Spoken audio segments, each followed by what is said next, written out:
Osteoporosis হলে আমাদের কশেরুকা, আমাদের পিঠের যে বোনগুলো রয়েছে বা অন্য যে বড় বড় বোনগুলো রয়েছে, এটা ক্ষয়ে যায়, মানে একটু একটু ছোট হয়ে যায়, একটু নরম হয়ে যায়, একটু দুর্বল হয়ে যায়, খুব সহজেই ভেঙে যেতে পারে।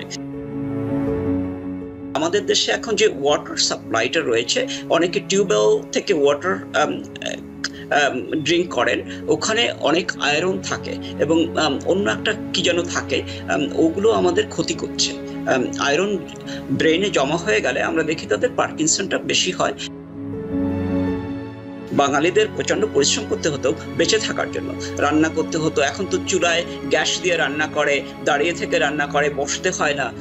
এই যে বসাটা, আমাদের দেশে মাটিতে বসতে হতো, এটা খুব উপকার বনের জন্য করতো, এটা অনেকটা যোগা ব্যায়াম। কিন্তু এখন আমাদের ওইভাবে বসতে হয় না, সবাই সে চেয়ার আছে, সোফা আছে, সেটা এখন ওইটা করতে হয় না। আমাদের মাদের চুলার পাশে বসতে হয় না, তাদের দাঁড়িয়ে দাঁড়িয়ে রান্না করে।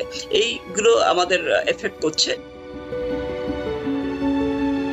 বয়সের সাথে সাথে আরো যে কমপ্লেইনটি অনেক বেশি কমন, যেটাকে আমরা বলে থাকি হাড় ক্ষয় বা অস্টিওপোরোসিস, অনেকেই খুব কমনলি যে ধরনের কমপ্লেইন গুলো নিয়ে আসেন যে হঠাৎ করে তার ভীষণ ঘাড়ের পেইন হচ্ছে বা কোমরে পেইন হচ্ছে, এবং সে আর আগের মতো নর্মাল ভাবে সে হয়তো বা মানে ওয়েট ক্যারি করতে পারে না বা হাত মুভ করতে পারে না, বেন্ড হলে তার কষ্ট হচ্ছে।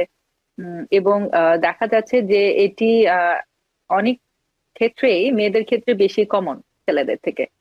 তো আমি আপনার কাছে জানতে চাইবো যে কোন বয়সে এটি পুরুষ এবং মহিলা উভয়ের জন্যই কোন বয়সে এটি নর্মাল বা আর্লি এজ অনসেট কোন বয়সে আমরা মনে করি, এবং উভয় ক্ষেত্রে আমরা আসলে কি ধরনের ট্রিটমেন্ট আমরা প্রোভাইড করে থাকি? খুব ভালো প্রশ্ন। আমরা দেখি যে অস্টিওপরোসিসটা মেয়েদের ক্ষেত্রে আমরা দেখি 44-45 বছর থেকে বয়সের পরেই শুরু হয়ে যায়। আর ছেলেদের ক্ষেত্রে 60 বছর বা 50 বছরও হতে পারে, ডিপেন্ডিং করে। এই দেশে আমরা তো আসলে একটা উন্নত সভ্যতায় থাকি। এখানে রয়েছে গাড়ি, রয়েছে সোফা, আমরা বসে থাকি, সারাক্ষণ টিভি দেখি, হাঁটাহাঁটি একটু কম করি। আমাদের আর যারা বাংলাদেশে ছিলাম, এখন তো গাড়ি হয়ে গেছে অনেকের, তখন আমরা খুব হেঁটে হেঁটে চলতাম, যেখানে যেতে হয় হাঁটতে হতো, বসার এমন সুযোগ ছিল না। আমরা অনেক কাজ করতাম, আর আমাদের দেশে রোদ রয়েছে অনেক, সুতরাং আমরা ভাইটামিন ডি খুব তৈরি করতে পারতাম। কিন্তু এই দেশে যেহেতু ঠান্ডা রয়েছে, আমরা ভাইটামিন ডি তেমন পাই না, তৈরি করতে পারি না। আমরা হাঁটাহাঁটি একটু কম করি, আমরা ওয়েট লিফটিং, মানে বোঝা বইতেই চেষ্টা করি এখানে। মেয়েদের ক্ষেত্রেও ঠিক তাই। সেই জন্য দেখা যায় এখানে অস্টিওপরোসিসটা যারা এই দেশে থাকেন তাদের একটু বেশি হয়। অস্টিওপরোসিস হলে আমাদের কশেরুকা, আমাদের পিঠের যে বোনগুলো রয়েছে বা অন্য যে বড় বড় বোনগুলো রয়েছে, এটা ক্ষয়ে যায়, মানে একটু একটু ছোট হয়ে যায়, একটু নরম হয়ে যায়, একটু দুর্বল হয়ে যায়, খুব সহজেই ভেঙে যেতে পারে।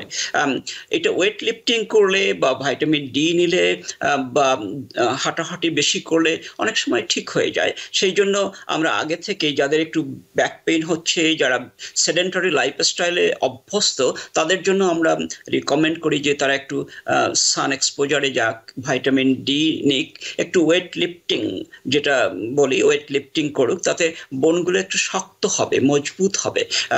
মেয়েদের ক্ষেত্রে এটা বড় বেশি প্রযোজ্য, কারণ তাদের হরমোনাল চেঞ্জও এফেক্ট করে এই ক্ষেত্রে। এই জন্য তাদের ব্যাক পেইন হয়, নেক পেইন হয়। আর দুশ্চিন্তা যারা করে তাদের ক্ষেত্রে এই ব্যাপারটা একটু বেশি হয়। সুতরাং আমরা যদি সচেতন হই এবং এই ধরনের মেডিসিনগুলো ব্যবহার করি, ভাইটামিন ডি যেটাকে আমি বললাম, তাহলে দেখা যায় যে আমরা এটাকে কমিয়ে রাখতে পারি। অস্টিওপোরোসিস আসলে এই সময় আমরা অনেক বেশি কমন কমপ্লেইন আমরা দেখতে পাই। আগের তুলনায় মনে হয় যে এই সমস্যাগুলো একটু বেশি এখন। সেটা আপনি কেন মনে করছেন? আসলে হচ্ছে কি, এই সময়ে যেটা আমরা দেখছি, যেমন আলঝাইমার্স ডিজিজ যেটা আমি বললাম, এই কেসগুলো আমরা খুব বেশি দেখছি, কারণ মানুষ তো বয়সের ভারটা বেড়ে যাচ্ছে, বয়স্ক লোক বেড়ে যাচ্ছে, তারা বেশি দিন বাঁচছে, তারা বেশি সচেতন হচ্ছে। আগে যেটা হতো আমাদের দেশে, বলা হতো কেউ ভুলে গেলে বলা হতো তালতোপা নেই, এমন কিছু বলা হতো। এখন তারা ঠিক জেনে গেছে যে ডিমেনশিয়া হয়ে গেছে, সুতরাং ডাক্তারের কাছে বেশি আসছে, এটা একটা বড় ব্যাপার।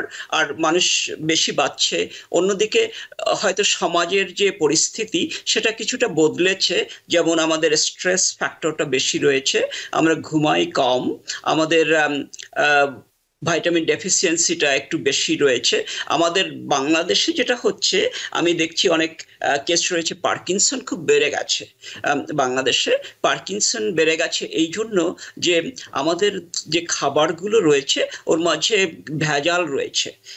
আর আমরা তো ওইটা জানি না যে এটা কতটা ক্ষতি করবে। ওই যে ভেজালগুলো দেওয়া হয়, যে জিনিসগুলো মিক্সড করা হয়, ওগুলো আমাদের পার্কিনসন করে দিচ্ছে।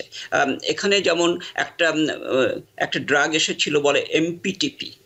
এই ড্রাগটা যারা নিত তাদের 30 বছরেই পার্কিনসন হয়ে যেত। ঠিক আমাদের দেশে আমি অনেক শিক্ষিত ভদ্রলোককে দেখেছি, আমার পেশেন্ট ছিল, তাদের পার্কিনসন হয়ে গেছে খুব আর্লিতেই। তারপরে আমি জিজ্ঞাসা করে দেখলাম ফ্যামিলি হিস্টোরি নেই, সেক্ষেত্রে কিন্তু এক্সপোজার। আর আমাদের দেশে এখন যে ওয়াটার সাপ্লাইটা রয়েছে, অনেকে টিউবওয়েল থেকে ওয়াটার ড্রিঙ্ক করেন, ওখানে অনেক আয়রন থাকে এবং অন্য একটা কি যেন থাকে, ওগুলো আমাদের ক্ষতি করছে। আয়রন ব্রেইনে জমা হয়ে গেলে আমরা দেখি তাদের পার্কিনসনটা বেশি হয় এবং ফরগেটফুলনেসটাও হতে পারে। এই জন্য আর কি আমরা দেখছি বেশি। যেমন এখন প্রতি বছরে প্রায় 10 মিলিয়ন লোকের আলঝেইমার্স ডিজিজ হচ্ছে। 10 মিলিয়ন নতুন কেস সারা পৃথিবীতে আমরা দেখতে পাচ্ছি। সুতরাং এইটা আগে ছিল না এত, আমরা বলতাম 2 মিলিয়ন 3 মিলিয়ন, এখন 10 মিলিয়ন কেস প্রতি বছরে। সুতরাং এটা দেখা যাচ্ছে যাদের পার্কিনসন মানে আলঝেইমার্স হচ্ছে তাদের প্রায় 40% লোকের পার্কিনসন হবেই হবে। সুতরাং এটা কারণ ডিজেনারেটিভ ডিজিজ, এই জন্য আমরা দেখছি এটা বেশি। ঠিক অস্টিওপরোসিসের ক্ষেত্রে এমনি কিছু হবে হয়তো। আমাদের সেডেন্টারি লাইফস্টাইল, আগে তো আমাদের প্রচন্ড পরিশ্রম করতে হতো, বাঙালিদের প্রচন্ড পরিশ্রম করতে হতো বেঁচে থাকার জন্য, রান্না করতে হতো। এখন তো চুলায় গ্যাস দিয়ে রান্না করে, দাঁড়িয়ে থেকে রান্না করে, বসতে হয় না। এই যে বসাটা, আমাদের দেশে মাটিতে বসতে হতো, এটা খুব উপকার বনের জন্য করতো, এটা অনেকটা যোগা ব্যায়াম।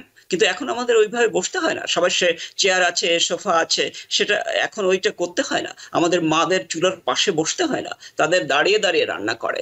এইগুলো আমাদের এফেক্ট করছে, এই জন্য হয়তো এটা আমরা বেশি দেখতে পাচ্ছি। ধন্যবাদ। অসংখ্য ধন্যবাদ। নিউ ইয়র্ক থেকে সম্প্রচারিত TVN 24 টেলিভিশন, বিশ্বজুড়ে বাঙালির কণ্ঠস্বর।